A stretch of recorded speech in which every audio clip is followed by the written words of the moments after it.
Long before Gojo, the title of the Honored One was held by a man named Hyobu, and the only difference is that this guy is a genuine crash-out. He is an incredibly powerful Esper, and he has a lot of hate in him for all the non-Esper monkeys out there, so he has been deemed a major threat to be eliminated. However, he is such a menace to society that even though the military is throwing everything they've got at him, Hyobu is easily dealing with it and having fun in the process. After casually wiping out the entire unit, Hyobu stops in front of the last soldier left alive, and since he's bored of fighting, he says he is going to surrender and let them take him to prison. At the same time, over in the Esper prison, there's a huge commotion among the prisoners as they organize a mini-fight club amongst themselves, and Andy is being forced to participate against his will. The guy he's fighting is way bigger than him, so he gets knocked around a lot, but eventually he lands a clean punch that knocks him out cold.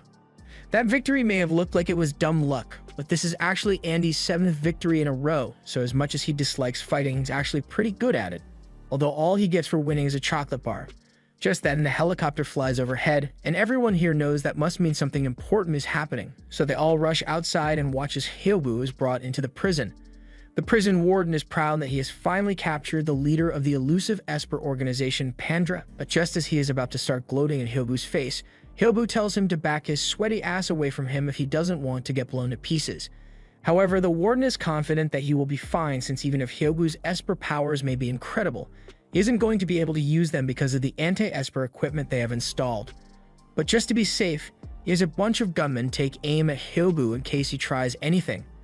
Andy sees this, and he doesn't think it's right to point guns at an unarmed kid, even if he's got a body count higher than Balthazar and Ganga. He tries to calm the situation down, but he's still a prisoner here, so the guards just point their guns at him too. Hyobu is impressed by the level of compassion and stupidity that Andy just displayed, so he approaches Andy and starts asking him questions. However, the warden doesn't like the fact that Hyobu is ignoring him, so yells that Hyobu isn't allowed to speak without his permission. Obviously, Hyobu isn't going to let disrespect like that slide, so he prepares to raise his body count with the helicopter, but just as he's about to turn the helicopter into a destructive disc, the warden orders the guards to raise the output of the anti-Esper system. Hyobu may have been able to overcome its effects on normal output, but at maximum output, his powers completely vanish, so the warden is back in control of the situation. Although the prison's electricity bill is gonna be crazy high this month. The warden orders the guards to take Hyobu and lock him up in solitary confinement, and he also tells the guards to take Andy as well because he doesn't like his face. A couple of hours later, Andy is sitting in solitary confinement and his cell happens to be right next to Hyobu's, so Hyobu asks him why he stood up for him back in the courtyard. Andy says he hates Espers like Hyobu, but he hates people who abuse their authority even more, so he couldn't just sit back while guns were pointed at a high school kid. Hyobu finds it ironic that Andy hates Espers even though he's an Esper sitting in Esper prison, but it's not like Andy chose to be here, and this place is practically inescapable. The only time Espers are allowed to leave the island is in the case of a severe injury when they are taken to the hospital, but even then it wouldn't be easy to get away. However, Hyobu doesn't think getting out of here would be that hard, and in fact, as soon as he's done with his business in the prison, he says he's gonna be leaving. Meanwhile, the warden is taking a smoke break in his office because he low-key shit his pants when Hyobu used his powers earlier, so to get back at him, he orders his subordinate to make sure Hyobu's time in prison is a living hell, even if it means calling in the booty warrior. Later that day, Hyobu and Andy are released from solitary confinement, so they head to the cafeteria for lunch. However, the lunch man blatantly puts some poison in Hyobu's food, and Hyobu isn't blind, so he sees this happen. But rather than just throw the food away, he decides to give it to Andy instead. Well, long story short, Andy nearly dies as a result of the poison, and that counts as a severe injury, so the guards come to take him away to the special hospital, which is exactly what Hyobu was hoping for. A little while later, Andy wakes up in a hospital room with Hyobu standing over him, and at first he's mad at Hyobu for giving him poison, but Hyobu already gave him an antidote so he won't die from the poison, plus he also saved him from whatever these scientists were planning to do to his body. It would be easy enough to escape the prison from here, but Hyobu still has some work to do, so he walks into the corridor and Andy follows him because he wants to get some answers as to what this place is. Neither of them have much info on it, but it looks like the prison has been pretending to take injured inmates to the hospital, but instead brings them down here where they get experimented on. Just then, Andy hears someone coming, so he runs for cover, and as the unsuspecting guard turns around the corner, Andy wastes no time and hits him with a combo that knocks the guard out, and then Andy steals his gun. The reason Andy is so good at fighting is because he was originally in the US Army, so he knows a thing or two about hand-to-hand combat. The two continue down the hallway until they come across a room with a strange plaque on the wall. It has the words Imperial Army written on it, but the sight of that thing reminds Hyobu of a past he would rather leave forgotten, so he takes the gun and shoots the entire place up. Once he has calmed down a bit, he turns his attention to the giant cube in the middle of the room, and it looks like this is the reason Hyobu came here in the first place, because he plans to free her. However, before he could do so, the warden shows up, and he refuses to let Hyobu leave with his valuable test subject. Although he knows he has no chance of beating Hyobu himself, so he's going to leave all the hard work to his big friend over here. This monster is a being made up of all the brains and ESP cells from the prisoners who have been dissected in this lab, and it is completely obedient to the warden, so he orders it to attack Hyobu. At first, Hyobu doesn't think the monstrosity is going to be much of a challenge for him, but when he sends a psychic wave at it, it easily counters the wave and charges at him, so Hyobu is going to have to take this a little more seriously. While Hyobu is dealing with the Esper monster, there isn't really much Andy can do, so he starts running to grab the gun he brought so he can make himself useful. Meanwhile, Hyobu is struggling to land a single hit on the monster since it has enhanced precognitive abilities, so it can predict every move Hyobu makes before he makes it. Eventually, Hyobu gets slammed through the cube in the center of the room and lands right in front of the girl he came here to save. She looks worried, but Hyobu tells her he has everything under control, although the warden thinks he's just trying to act cool in the face of death, because there's no way he could ever beat his level 7 Esper monster. Hyobu scoffs at the fact that the warden thinks this thing has power equal to that of a level 7 Esper, but all of a sudden, Andy fires his gun at the monster, but that only makes it angry, so it fires some psychic blasts at Andy. Normally this would have killed any human, but Andy's eye began glowing and the blasts seemed to have been cancelled out. Hyobu notices this and makes him suspicious of Andy's origins, but for now, he is more concerned about the girl's well-being. He asks her if she's alright and she says she feels fine, but then Hyobu checks her sleeve and discovers a tube attached. And I'm not sure what it does, but Hyobu definitely didn't like that, so he decides to go all out and finish things quickly. He reaches for the button on his collar and flips it upside down, unleashing his full power all in one go. In this form, Hyobu is easily able to slam and drive the monster across the room and eventually pop it like a balloon on the ceiling, and as for the warden, I don't think he survived that. As the whole prison goes up in flames, Hyobu teleports the girl and Andy outside where the Panda ship base is waiting to pick them up. He says he is interested in learning more about Andy, so he invites him to become an official member of Pandra, and although Andy hesitates a bit, he eventually decides to join. But as the ship sets sail, Andy sneaks away from Hyobu and shuffles through his eyes' functions to make a report to his commanding officer. And just as he had intended, he has successfully infiltrated the criminal organization Pandra. Andy may be a double agent, but that doesn't stop him from enjoying day-to-day life on the ship. So when he sees Momiji sunbathing and she asks him to help her with sunscreen, he's totally into it, but when he gets close to her, his powers make her head hurt, so she tells him to go away. And after that, Hyobu teleports in and kicks him into the pool just because he wanted to mess with him.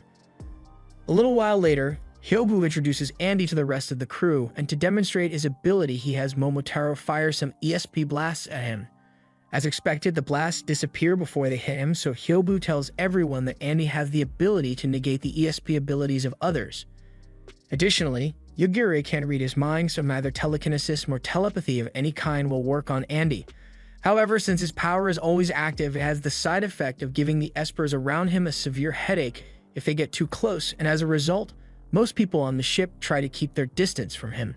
Although Maggie is at least kind enough to let him borrow a spare set of clothes from his closet after this morning's incident, Andy tries asking Maggie for some information about Pandra since he doesn't know much about it, but Maggie doesn't trust him yet, so he tells Andy to sit tight until he receives further instructions and walks away. Later that day, Andy is back in the boiler room to have his scheduled report, and from what he has had to deal with so far, these Pandra guys don't seem so scary after all. But then his commanding officer reminds him of the countless crimes and deaths Pandra is responsible for, so Andy says he will continue the investigation as planned and report back once he has located the objective. At the same time, Maggie is giving a report on Andy since he thinks he is suspicious, but unfortunately, he couldn't find any definitive proof that Andy is a traitor, and since telepathy doesn't work on him, they can't look through his mind either. Maggie is worried about letting Andy stay aboard their ship, but Hyobu thinks he'll be fine and even suggests that they should bring Andy along on their next mission. Later on, the team heads out on their speedboat and arrives in the city of Venice. They're here to finalize a trade deal with the local Esper mafia, but Hyobu can tell that something's off, so he tells Maggie to go ahead and start dealing with it. Maggie understands and immediately transforms his hair into wings before flying away to locate the enemy that's spying on them. He has the power to control the carbon in his body down to the atomic level, so as soon as he locates the spy, he wastes no time and grabs him with his hair tentacles. However, the guy wasn't alone, so he sends a message telling the others to come help him, and Momiji teleports Yo there, but Andy has to walk on his own.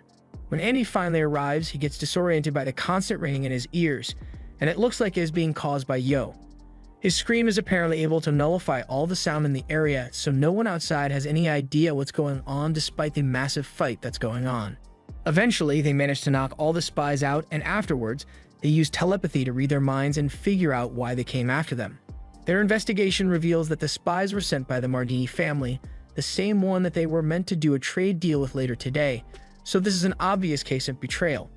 However, in spite of this, Hyobu still wants to go ahead and meet with the Mardini leader as planned to find out what his intentions were.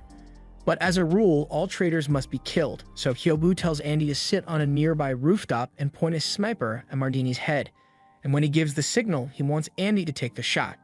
Andy is hesitant to actually do it, but if he wants to earn Hyobu's trust, he can't let himself falter now.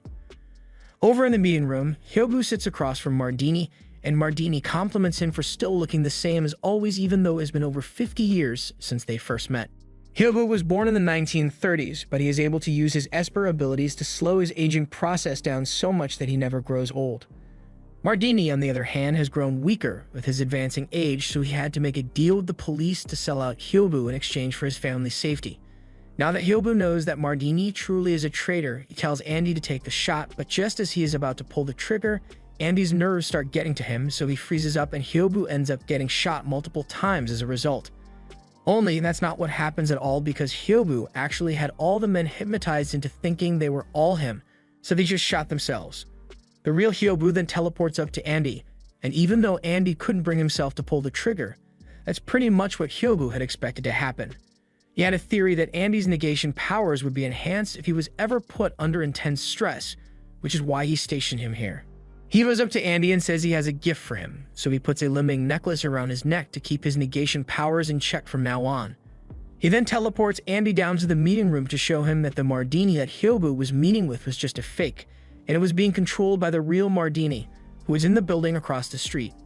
Mardini is an incredibly powerful Esper, and was using his ability to shield his men from Hyobu's psychic attacks, but once Mardini's powers were negated by Andy, it was really easy to take them down. Now all that's left to do is take care of the traitor himself. Hyobu once again reaches for his collar and flips his limiter to go all out, completely obliterating Carlos Mardini, as well as a good chunk of the city. Needless to say, a ton of people were killed in the incident, but in other news, Princess Sophie is hosting a peace conference to discuss options for peaceful coexistence with Espers. And you already know Hyobu had to make an appearance as soon as he found out. Two representatives from Japan, Minamoto and Sakaki, notice him there, and they already know Hyobu must be up to no good, so they go over to confront him. Hyobu was surprised to see a couple of members of Babel here, but he assures them that he isn't here to kill anyone today. He says he just wanted to see the faces of all the hypocrites who are pretending to care about Esper's rights, and in fact, he just remembered he has something important to do, so he says he will be leaving now. Sakaki doesn't buy that story, though, since he knows Hyobu loves to cause chaos, so he grabs him by the shirt and demands that he tells them what he's up to. Minamoto tries to calm Sakaki down since Hyobu has the power to blow this whole place up without lifting a finger, and Sakaki realizes this isn't a fight he can win, so he relents and lets Hyobu go. Hyobu doesn't seem upset by what Sakaki did, so the group walks towards the door, and with a snap from Hyobu's fingers, the group disappears without causing any trouble, just like he said. Never mind, he's such a menace that he went and kidnapped the princess on his way out, and he even left graffiti clearly stating that he was the one behind it. It also says that he has no intention of harming the princess, but he has some demands they will have to fulfill if they want to get her back. As agents of Babel, Sakaki and Minamoto refuse to sit back and let Hyobu get away with this, and luckily Sakaki managed to swipe a flash drive from Hyobu when he grabbed him earlier, and he believes it may give them a clue as to where Hyobu has hidden the princess. Minamoto is impressed with Sakaki's resourcefulness, but they need to hurry and analyze the flash drive so they can locate the princess as soon as possible. Little do they know, Hyobu intentionally let Sakaki steal that flash drive because he's got a plan in mind. The princess wakes up a little while later, and even though she doesn't know where she is or who these people are, she seems pretty calm about the whole situation. Hyobu explains to her that they are Pandra, and they kidnapped her, but he assures her that she will not be harmed in any way. The princess doesn't have much of a response, but she's just a chill dude who doesn't mind being kidnapped, so she simply asks Hyobu if there's a reason behind her abduction. Hyobu tells her that he honestly had no personal interest in the princess, but Yugiri asked him to kidnap her, and what kind of leader would he be if he wasn't willing to do that for her? The princess is pretty surprised since everyone here is a lot nicer than she had thought they would be, considering the fact that they are the world's most wanted criminal organization. She even makes an offer to work together with her, since her goal is to create a world where espers aren't ostracized by the rest of the world, although she can't say she agrees with all the war crimes they committed. The fact that she seems to genuinely care about espers brings up some old memories for Hyobu, and he doesn't want to address that, so he simply walks away. Meanwhile, Sakaki is trying to analyze the data on the flash drive he swiped from Hyobu, and it turns out that it was just a game, but even so, Sakaki remains convinced that this game must hold a clue to the princess's whereabouts, so he's going to play it for as long as it takes. Meanwhile, the princess seems to have bonded with Yugiri over the past few minutes, so she moves over to Hyobu's room and asks if they'll let her go outside for a bit since Yugiri says she wants to go sightseeing with her. Andy doesn't think that's a good idea since the only reason they kidnapped the princess in the first place was because Yugiri found out someone is trying to assassinate her. But since it's a request from Yugiri, Hyobu is more than willing to fulfill her wish, and in fact, he says he has the perfect plan to both keep the princess safe and allow her to go outside undetected. Basically, he made every woman in the city look like the princess, and if everyone's the princess, then no one is, so now the real princess and Yugiri are able to go out together and blend into the crowd. The two are enjoying their time together, and towards the end of their date, Princess Sophie asks Yugiri if there's anywhere special she wants to go. Yugiri had one place in mind, so she led the princess to an old orphanage that the princess once supported. The princess finally understands why Yugiri is so attached to her, because a few years ago, Yugiri ended up in this orphanage for a couple days, and Sophie was the first person to show her genuine kindness, so she wanted to get to spend time with her. While all this was happening, Sakaki and Minamoto finally beat the game and crack the code, so they take the flash drive and begin analyzing all the information that's on it, and it reveals who the culprit is, but they have to hurry if they want to stop him. Out by the orphanage, the Minister of Finance walks up to the princess and starts asking her to come with him since it's not safe to be around people from Pandra, but before she can get too close to him, Sakaki comes running up from behind with backup and yells that the minister is the one who has been plotting to assassinate the princess. The minister is unhappy that the princess is using the national budget to fund projects that support espers, and he's willing to kill her to stop her decision from being executed. He fires the gun, but at the last second, Andy jumps in front of the princess and blocks the bullet with his shoulder. So she's alright for now, but all the stress from the whole situation causes Yugiri's powers to start acting up. If her power goes out of control, it could be disastrous, but before anything bad happens, Hyobu shows up and calms her down. He says he will handle the situation, so he simply crushes the minister's gun and leaves him to be arrested by the police. That pretty much solves everything, so he thanks Minamoto for all his help cracking the flash drive encryption, even if it was a big waste of time. Minamoto tries to stop Hyobu, but with a snap of his fingers, he teleports his team away. Back on the ship, Hyobu is having a drink by the bar, so Andy decides to make some small talk and asks Hyobu if he feels good about himself after saving a princess's life, but Hyobu couldn't care less about the princess because he has already devoted himself fully to a queen. Talking about it has Hyobu feeling all sentimental, so he decides to pay a visit to his queen over in Japan. Or at least that was the plan, but it looks like his queen paid them a visit first. 3 Esper girls begin attacking the ship, and Minamoto is the one leading them on this mission to seize control of Hyobu's ship. One of them, Kaoru, the girl Hyobu hails as his queen, floats outside the ship, so Hyobu is forced to go out and keep her busy. Once he's outside, he tells Kaoru that he's glad to see her again after so many years, and he can't wait to see how much stronger she has grown. While Hyobu and Kaoru are fighting outside, the other 2 girls make their way through the ship, taking out the crew members as they go. Andy and Hyobu get cornered by them, and Yo is immediately teleported out by Aoi. But Andy turns off his limiter, so when she tries to teleport him, he negates her ability and is able to get close enough to restrain her. He asks why a little girl like her would be carrying out such a dangerous mission, but he forgets that there were two of them aboard the ship, so Shido sneaks up and restrains him with a nanotube gun. She then tries to use telepathy to figure out if he knows where the control room is, but Andy's powers prevent her from reading his mind. After hearing their names, Andy finally figures out that these girls are the Japanese Special Esper Force, the Children. He had thought the Children was just a clever code name, but he never would have guessed that Japan would sink so low as to use kids in their military. After searching Andy, the girls find his limiter necklace, so they turn it on, and now they are able to read his mind. The only problem is that he doesn't actually know where the control room is since he's new here, so they are going to have to keep searching. A little while later, the girls locate the control room and use Andy as a human shield to keep the others distracted, while Aoi teleports a special control chip into the ship's control system. Once that's done, they teleport out of there and the ship begins heading straight for the Babel forces near the coast. Hyobu returns to the ship to hold his strategy meeting, and unfortunately, there's no way for Mamaji to get the control chip out of their system in time, so Hyobu says he will go handle it. However, as he is about to teleport away, Andy grabs onto his hand because he wants to prove himself to Hyobu so he can earn some trust. They arrive in the Babel ship, and since Andy isn't much used in a high-powered Esper fight, so Hyobu says he will handle the girls and tasks Andy with locating the remote control. Andy runs out onto the Babel ship's deck where he meets Babel's director, Tsubomi, and she's got the controller, so he's going to have to fight her for it. Unfortunately, she's a high-level Esper, so Andy is pretty much stuck running for his life. However, he manages to catch her off guard by diving into the water, and once he's close enough, he grabs her hand. Andy was chosen to infiltrate Pandra as an undercover agent mainly because of his unique powers. He possesses the power to negate Espers around him, but he also has the power to send a pulse into the body of anyone he touches, temporarily disabling their powers. This is exactly what he does to Tsubomi, and once she can't use her anymore, Andy is easily able to knock her out and destroy the controller. After that, Andy's job is done here, so he jumps off the ship and Hyobu teleports him back to the catastrophe. Now that they have regained control, they plan to sail away, but the girls weren't going to let Hyobu slip out of their grasp, so they all combine their powers and perform a special move to literally pull the catastrophe towards them. The only person strong enough to counter it is Hyobu, so he tells everyone to get ready to escape once he overpowers his queen. Andy has been meaning to ask for a while now, but he doesn't understand why Hyobu keeps referring to Kaoru as his queen. The others explain that the end goal of their organization is to create a world where Espers are free from oppression, and when the time comes, Hyobu plans to make Kaoru the queen of their new world. But it is still too early for her to lead them, so until that time comes, Hyobu is going to have to do what he thinks is best.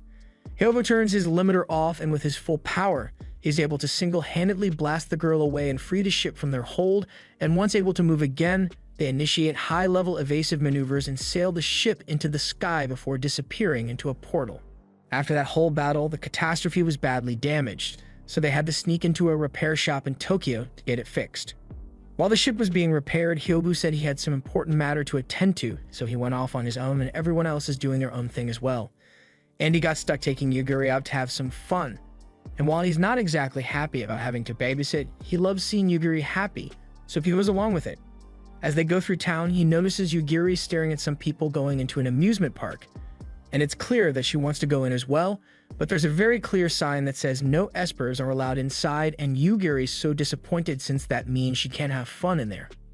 Fortunately, with Andy there, he just turns off his limiter and temporarily negates Yugiri's powers, so the scanners aren't able to detect that she's an Esper. Andy and Yugiri go on all sorts of rides together, and Yugiri is having the time of her life, but it looks like someone has been following them this entire time.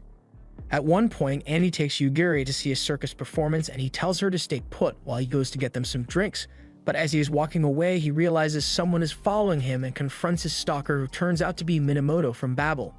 Minamoto tells Andy that he's not here to fight, rather he wants to talk since he knows Andy is secretly a US agent. This gets Andy's attention, but he denies Minamoto's claim and asks what evidence led him to make such an accusation. Minamoto says that when they fought, he recognized Andy's fighting style as the same one taught in the US military, and while that alone may not be enough to prove that Andy is a double agent, Tsubomi is convinced, so if he doesn't agree to help them with what they are planning, she threatens to snitch on Andy. And if there's one thing Hyobu hates most in life, it's traitors. During the war 50 years ago, every major military in the world invested a lot of resources into Esper soldiers, and Hyobu was one of the best out there. But towards the end of the war, Hyobu's commanding officer betrayed and tried to kill him, so as revenge, Hyobu killed every single military official involved, as well as a bunch of the original members of Babel. While Andy was busy talking to Minamoto and Tsubomi, the show Yugiri was watching ends and everyone starts leaving, but that's when she notices a young boy all by himself. The boy apparently got lost and Yugiri wants to help him, so she takes his hand and uses her powers to scan the crowd for his parents. She eventually finds the boy's parents, and the parents are really thankful for her help. But as soon as the boy mentions how Yugiri used telepathy to find them, the parents realize she must be an Esper and immediately run off to go call security. Once word gets out that there's an Esper in the park, everyone begins looking at Yugiri with disdain, which puts her under a lot of stress. So when security shows up and tries to detain her, her powers go out of control and turn the entire amusement park into a horror show. Andy realizes something is wrong, so he cuts his meeting with Minamoto short and runs to go check on Yugiri. He knows Yugiri's powers are out of control, so Andy turns his limiter off and runs towards her so he can negate her abilities and make things go back to normal. Andy tells Yugiri that everything is going to be alright, but with the scene they just caused, everyone now knows they are Espers and all eyes are on them, so it's going to be hard to get out of here. Luckily, the others notice when Yugiri's powers went out of control, so they soon show up and Momiji teleports them all back to the ship. Once back on the ship, Andy notices a bunch of party decorations all over the place. But before he can figure out whose party this is, the guest of honor shows up. Once Hyobu arrives, the party begins and everyone starts giving him gifts they had prepared in advance, but Andy's got nothing since he didn't know today was Hyobu's birthday to begin with. Everyone gives him a hard time for it, but since he's still new here, they tell him he's just going to have to make up for it with a great present next year. However, Hyobu hasn't told anyone about it, but his body is deteriorating rapidly, so at this rate he's not going to survive that long, which is why he is so focused on completing his mission. After Hyobu's party, the ship sets sail again and the spatial cloaking comes back online, so Babel should be able to locate them anytime soon. Hyobu tells the crew that he has one more mission he wants to complete before they leave Japan. They've received intel that a new ECM prototype is in production, and it is set to be transported to Japan soon, so they need to intercept and steal it. Simply blowing it up would be a lot easier, but there's a lot of valuable information they could acquire from analyzing it, so they have to take special care not to accidentally destroy it during their mission. But until then, the group is free to relax, so Yo asks Andy to play a couple games of pool with him. But Andy doesn't want to since Yo is really difficult to play with. And by difficult, I mean he's gonna cheat with his powers any chance he gets, so Andy never stood a chance. Just then, Yugiri walks into the bar looking for Hyobu since she had a bad dream, but since Hyobu isn't here, she asks Andy to come read her a bedtime story. Andy is surprised that she wants him to do it, but he agrees and follows her to her room to read her a story. Meanwhile, Hyobu is in the throne room he prepared for Kaoru, and even if he won't live long enough to see it, he will make sure he achieves his goals and creates a world for Espers where she can rule as queen. A little while later, Yugiri has fallen asleep, so Andy heads to the library to return the book, but while he's there, he notices Hyobu walk in, so he decides to eavesdrop.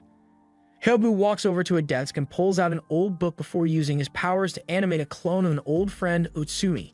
Utsumi is shocked to see Hyobu again and wonders what's going on, but when he sees that bloodstained book in Hyobu's hand, he realizes he must have died, so Hyobu is merely giving a form to his thoughts. He can accept the fact that he's a ghost now, but he still wants to know what happened to Tsubomi and the others from their team. Hyobu dodges the question and instead tells Utsumi that he has a request to ask of him. He hands him a blueprint that explains that this ship's mechanisms, including the flight and cloaking ability, are all operated by the preserved brain of one of their fallen comrades, Ego, and aside from Hyobu, Utsumi is the only other person who Ego would listen to, so he wants Utsumi to promise that he will take over for him when he's not around anymore. But before he dies, he swears that he will eradicate every non-Esper on Earth. Just then, Utsumi senses someone watching them, so he tries to use some paper to attack the spy, but when he goes to check, he finds nothing but a necklace on the ground. However, Hyobu knows Andy was here. After hearing that Hyobu plans to kill all regular humans, Andy makes his mind up and decides that he must stop Hyobu at all costs, so he contacts HQ and tells them that he will be carrying out his mission tomorrow. He will leak info to Babel, and while they keep the others distracted, Andy will complete the primary objective of stealing Ego. The next day, everyone heads out on the mission to steal the ECM, but when they intercept the convoy, they are ambushed by Minamoto and a ton of agents from Babel. The timing of this is way too convenient, so Hyobu realizes something is wrong and tells Maggie to handle things here while he goes back to the catastrophe. However, before he could reach the ship, he gets confronted by Kaoru. She doesn't hate Hyobu and understands that he thinks he is doing what's best for espers all around the world, but she can't let him continue on his current path, so she's going to have to stop him by force. Hyobu's body won't last much longer, so he decides to get this over as quickly as possible and immediately turns his limiter off. He then proceeds to drag Kaoru through several buildings with his powers until she can't move anymore before gently setting her down on the roof and teleporting away. Meanwhile, Andy has made his way back to the catastrophe and broken into the room where Ego is kept. He reports back to headquarters that he is about to obtain Ego, so his commander tells him a transport team will be sent to pick it up shortly. But before he cuts the call, Andy tells his commander that the espers aboard the ship are not dangerous people, so there's no need to use deadly force against them. Andy then approaches Ego and is about to disable it, but before he can do anything, Hyobu teleports in behind him.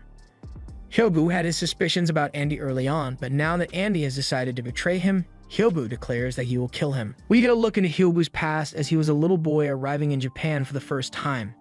As he disembarked the ship with his guardian, a little girl walks up to the man and hugs him because she has missed her father a lot. She also notices Hyobu standing there, so her father introduces him as the son of an old friend and says Hyobu will be living with them from now on. The girl is excited to have a new little brother, so she introduces herself to him as Tsubomi, and to Hyobu's surprise, she was an esper just like him. Hyobu had heard a lot of stories about how his father and Tsubomi's father researched ESP together and traveled the world to find espers, but that's very different from the way his father treated him while he was still alive. He would constantly yell at Hyobu for daring to use his powers, so Hyobu was forced to keep his esper's powers hidden all the time. But that doesn't seem to be the case here, since Tsubomi is allowed to use her powers in any way she wants. She sees Hyobu writing in his diary and she feels like messing with him, so she decides to snatch it to see what he's writing about. But that diary is meant to be private, so Hyobu uses his powers to take it back from her. Tsubomi is shocked that Hyobu's telekinesis is strong enough to overpower hers, but she's still a lot bigger than him, so she decides to pin him to the ground until he gives up. However, it looks like they've got some visitors, so Tsubomi stops playing and greets Captain Eiji. Eiji is here with Tsubomi's father and Otsumi, and he wants to talk to Hyobu and Tsubomi about the possibility of them joining the military and using his power for good. This gets Hyobu's attention since he has always wanted to be a hero, but Tsubomi is convinced that Eiji is just trying to weaponize espers for the sake of war, so she grabs Hyobu's hand and drags him off because she doesn't think it's a good idea to listen to Eiji. Otsumi is convinced that Hyobu and Tsubomi will reject Eiji's offer since Hyobu's father raised him to keep his powers hidden, and Tsubomi dislikes the idea of war, but on the contrary, Eiji is sure they will eventually join his unit because in a world where espers are feared simply for existing, they will have nowhere else to go. That night, Hyobu and Tsubomi are deep in thought over Eiji's proposal, and while Hyobu wants to follow his father's wish of him living a normal life, he also wants to use his powers for the greater good, and if joining Eiji will allow him to do that, then maybe he should consider it. Meanwhile, Tsubomi recalls how Hyobu managed to overpower her with his psychic ability, and she can't stand it. Until now, she was told she possessed the strongest psychic abilities in the world, but if she isn't the strongest anymore, then she isn't going to be special, so she refuses to let Hyobu surpass her. So the next day, both Hyobu and Tsubomi packed their bags and told Eiji they were ready to join his Esper unit. A year later, the Esper unit makes their first appearance and public opinion of them seems to be pretty good, but Tsubomi doesn't like the fact that their ad campaign still refers to them as monsters. She asks Hyobu what he thinks about it, but he left the group a while ago because he had a small task to do. Hyobu had gone to a watch repair store to get his pocket watch repaired as it was a memento from his father, and it's very important to him.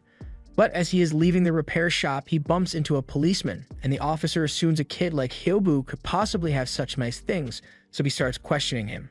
Hyobu tries to explain himself, but the officer won't let him say anything, so he doesn't know what to do. Just then, Tsubomi shows up, and she's rightfully pissed that an officer would hassle a young boy for no reason, so she gets into an argument with him. However, she has a bit of a hot temper, so she ends up sidekicking the officer so hard that he gets sent flying. That may have been a little overkill, but the real problem here is that she kicked the policeman straight into a naval officer who was nearby, which knocked him out and will likely lead to a major reprimand. As a result, the entire Esper unit ends up being put on house arrest, and Tsubomi feels really bad for getting everyone in trouble with her actions, but they tell her it's fine since it's not entirely her fault. The rest of the military hates their unorthodox Esper unit, so they've been looking for ways to crush them for a long time, and this incident just gave them a good excuse to impose sanctions. To clear this whole thing up, AG goes to a board meeting with all the other military captains, and he asserts that his Esper unit is incredibly valuable to the military, so to prove it, he proposed a competition between the most advanced military technology they've got and his Espers. The higher-ups agree to the duel, so AG relays this information to the team, and Tsubomi volunteers to represent them since she is the reason all this started, but AG says he wants Hyobu to do it instead. Hyobu begins training for the air duel by practicing his evasive maneuvers, but he's still not very good at it yet, so he gets shot quite a bit. After a long day of training, Hyobu heads to the bath to relax a little and let his body heal. But just then, Tsubomi comes in and Hyobu starts freaking out from seeing her in a bath towel. Tsubomi tells him there's nothing to be embarrassed about since they are siblings.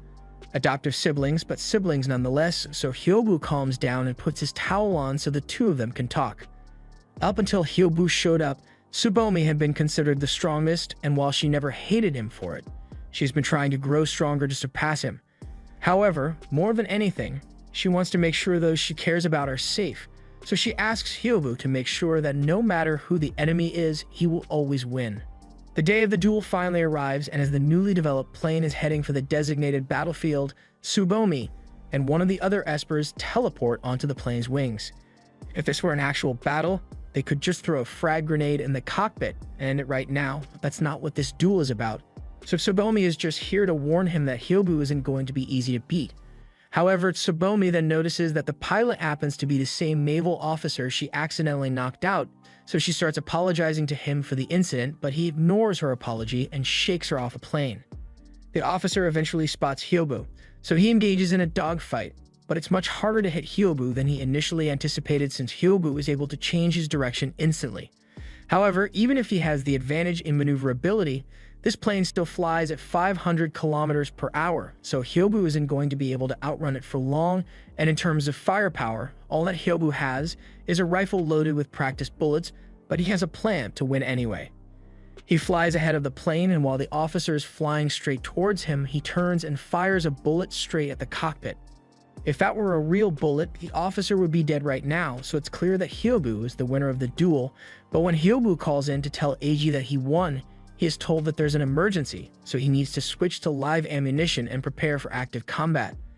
There's an unidentified US submarine in their waters, but when they try to establish communications, a sub opened fire on them, so it is clearly hostile. The Esper unit asks if they should attack it, but Eiji doesn't think that's a good idea since at this point, Japan's relationship with the US is pretty tense. Attacking the sub might spark an all-out war, so he tells them to just leave it alone, but then the sub starts firing torpedoes, so it's becoming hard to ignore them. The torpedoes don't seem to be aimed at any Japanese forces, but rather a group of dolphins instead, which seems strange. And even stranger is the fact that the dolphins can use telepathy. It looks like the dolphins were part of a failed experiment that the US wants to get rid of, and one of the dolphins ends up getting hit and killed by the torpedo. Hyobu and the others don't want to let another one die, so they begin working together to stop the two torpedoes that were launched. They teleport grenades into the water, and it successfully blows one of the torpedoes up, but the other one managed to get through, so Hyobu is forced to fly in to deal with it himself. I'm still wondering why the dolphins don't at least try to turn out of the way, but hey, I'm not a dolphin, so I wouldn't know. Hyobu first takes out the propellers on the torpedo, and then just before it explodes, he uses his powers to form a force field to block the shockwave. After the final torpedo was blocked, the US sub backs off and leaves Japanese waters, so Hyobu and the others return to base. It looks like Hyobu and the others finally proved their usefulness to the military, so general perception of Espers was really good. But that all went to shit when a couple of years later, the US decided to drop a really big kaboom on Hiroshima. The war was practically over in one night, so AG called Hyobu in to have a discussion. Remember that dolphin that died to the torpedo? Well, AG had its brain preserved, and it possesses incredible precognitive abilities, so it was able to see into the future. And what it foresaw was that Hyobu would lead an army of Espers to destroy the world, so AG points a gun at Hyobu. AG doesn't really care about an Esper uprising. What he cares about is the fact that Hyobu is prophesied to hold all the power instead of him, and he refuses to let anyone else hold such power, so he shoots Hyobu in the head. At this moment, Hyobu had barely processed the fact that one of the people he trusted the most would try to kill him. So his mind begins racing faster than it ever had before, so much so that he becomes racist and decides that all non-Esper humans are not worthy of living. He then uses his powers to revive himself and murder AG on the spot before going on a murderous rampage for revenge. That brings us back to the present as Hyobu begins attacking Andy, and even if Andy is able to nullify all ESP around his body, he can still be injured by having stuff thrown at him. So that's what Hyobu intends to do. But while Andy is running around the room to dodge Hyobu's attacks, he manages to get his hands on Ego and nullifies his powers, causing the ship's cloaking mechanism to shut down. Now the US military's sensors are able to locate it, and immediately begin close in on the ship. They make an announcement saying they will not harm any of the ship's occupants if they hand over Ego peacefully. But 3 seconds later, the commander calls in a drone strike on the ship. Andy didn't expect this to happen since he was told the military would handle this peacefully, and he tries to tell Hyobu this wasn't what he wanted to happen, but Hyobu refuses to listen and just teleported outside to deal with the drone bombing.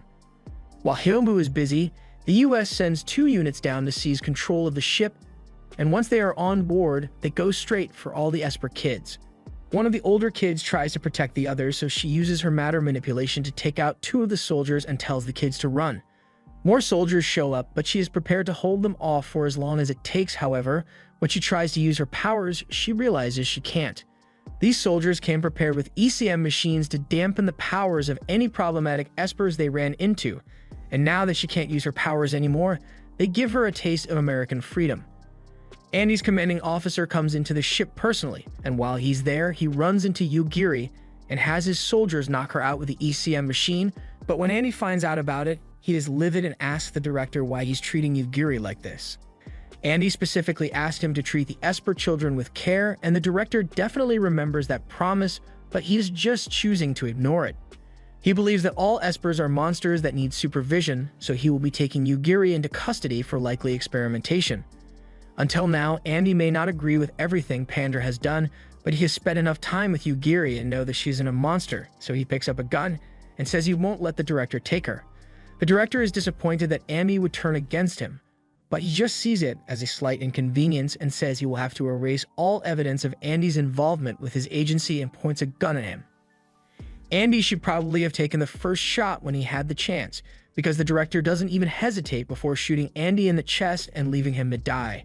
Meanwhile, Hyobu has just finished dealing with the attack drones, and he's about to go after the US main attack ship, but then he realizes that the US is launching heavy artillery fire at the catastrophe, and he starts freaking out because everything he has worked for is being burnt to the ground.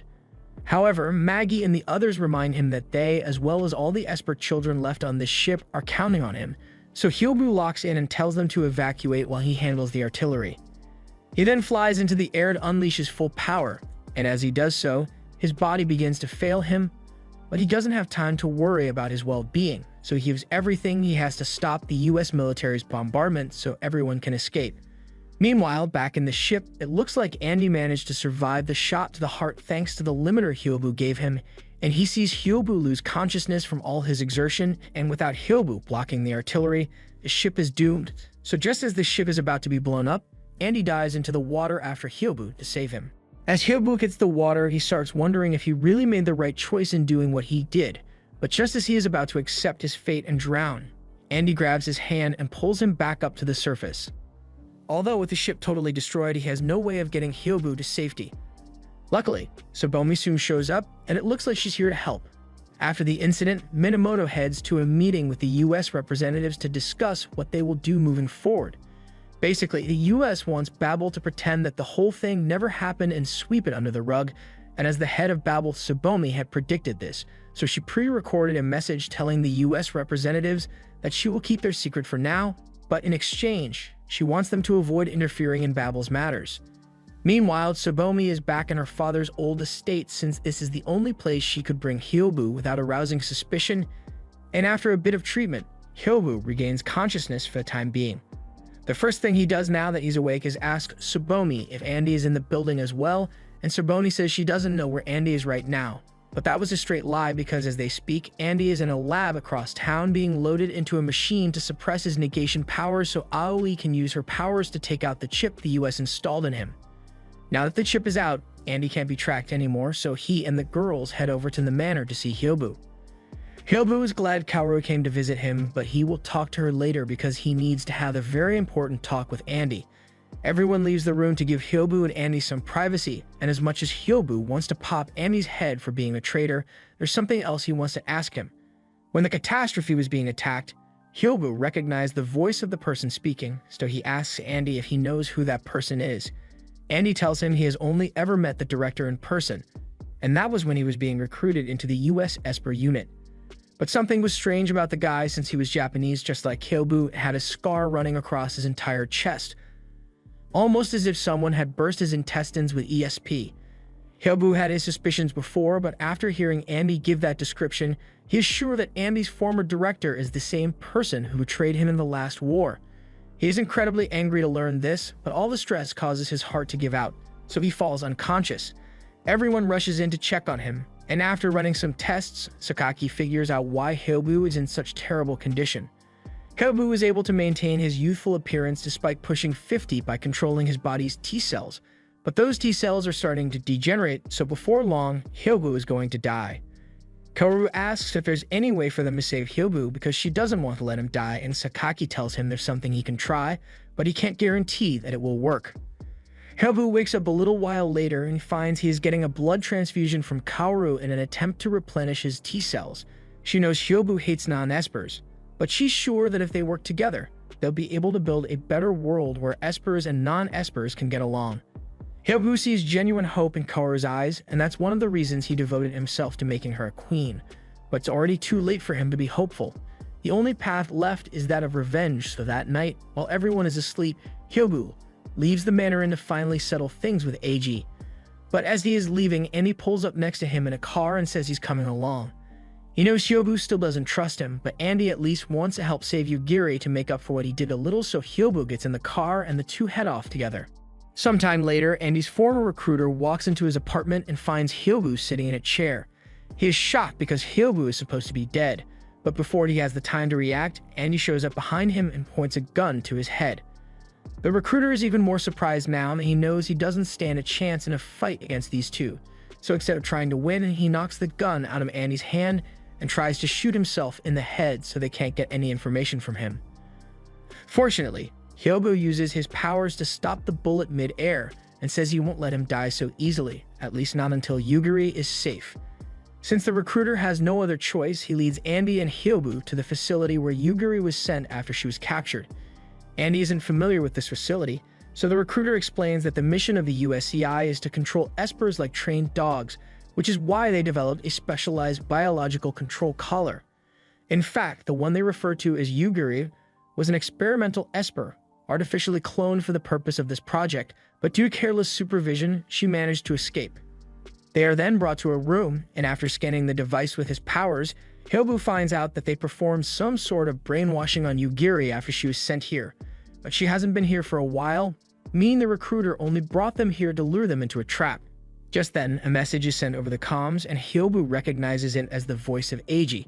So he asks him what he is planning. Eiji doesn't say much, but he displays an image of the future Ego saw, and it shows a world where espers rebel against the non-espers, and they are being led by none other than Kaoru. Eiji believes espers should be subservient to non-espers, so he is going to do everything in his power to stop that future from happening, and naturally, that means he will have to dispose of Kaoru as well. Hyobu refuses to let that happen, and Eiji dares him to try and stop it, but in the next moment, a dozen security drones show up to neutralize them. The recruiter must really be committed to the job since he grabs Hyobu and orders the drones to shoot while he's still in the line of fire. Hyobu uses his powers to save himself, but the recruiter, he's dead and he's still got a smile on his face. Now Andy and Hyobu are surrounded and need to get out of here, but Hyobu's powers are weakened due to his body's current condition, so he can't teleport them out. Andy tells Hyobu to get out of here while he holds security off, and he apologizes for lying to Hyobu and betraying his trust. But Hyobu still considers Andy a comrade, so he refuses to leave him behind. Although the situation still isn't looking very good, so they need to figure a way out of this together. Suddenly, the members of Pandra bust in through the roof and rush to take out the guards in the room, and after they get Hyobu and Andy out of there, they bring them onto their new submarine base. It took them a while to find Hyobu after the incident, but more importantly, Yo confronts Andy and asks him what his intentions are after betraying them. Andy knows nothing he says will make up for what he did, but he wants to atone for his mistake and rescue Yugiri more than anything. Yo accepts Andy's answer, but Sucker punches him in the face once as payback for his betrayal. Now they are even, so they need to focus on locating Yugiri before AG can accomplish his goal. They check the news and see a report of the recently elected mayor of New York, who is a major advocate for Esper and non-Esper's coexistence, and they figure out that AG must be planning to use Yugiri to assassinate the mayor in order to sow even more distrust for Espers within society, so they need to hurry over there and stop it. The mayor is currently giving his inaugural speech, and just as Yugiri is about to go through with AG's plan and assassinate the mayor, Andy steps in front of him and negates the blast before getting the mayor to safety. However, AG still has control over Yugiri, so he orders her to use her powers to kill Andy. Yugiri does as she is told and extends a domain to hypnotize everyone within it, so they attack Andy.